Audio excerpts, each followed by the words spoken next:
Hey friends, my name is Steve Guttenberg, and I am the audiophiliac, and this is the Kanto YU6 speaker. It's a powered speaker. Here's the back side. There you go.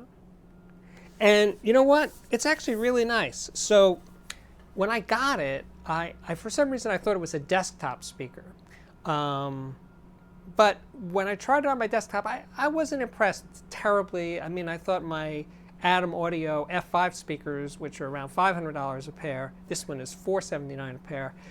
I really thought the Atoms were way better. But you know what? As I looked around and thought about it, this isn't a desktop speaker. This is a powered speaker, like a hi-fi speaker for stereo. When I moved it over to that part of my room and listened to them in stereo, I was actually really impressed.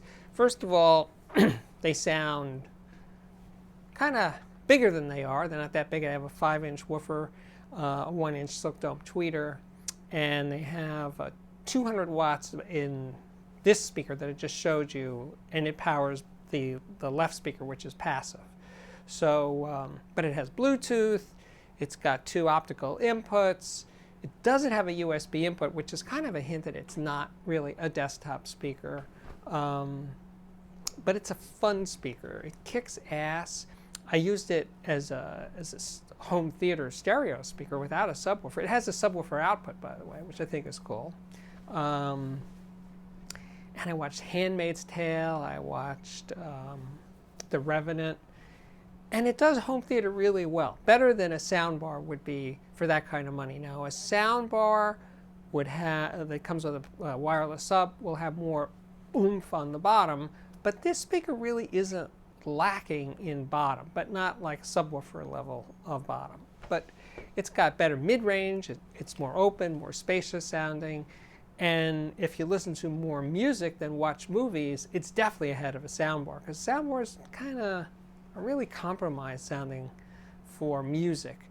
So if you tend to listen to more music than watch movies, I think going with stereo speakers and an amplifier, or in this case a powered speaker, would be a wise way to go. It has a remote control. It has bass and treble controls, not always easily achievable with a lot of these speakers, but they're right on the remote. It's got a turntable input if you're into the vinyl thing.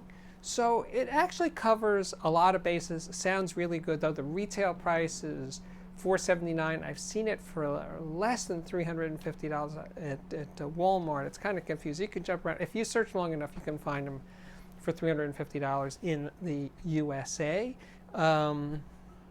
They are sold in other lands as well, of course.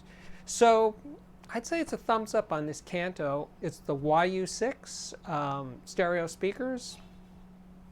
I like them. I like them a lot. I wish I had a pair of Audio Engine 5 speakers, because they're sort of the obvious competitor. But the Audio Engines don't have Bluetooth, don't have a turntable input. I'm not sure that they have a subwoofer output. There's a lot of features that I think may be useful to a lot of people who are looking for this kind of speaker at that kind of money. Anyway, my name's Steve Guttenberg. This is the Audiophiliac Daily Show. Please come back often, watch these things, share them, like them, do all that stuff. Anyway, I'll see you soon. Thanks for watching.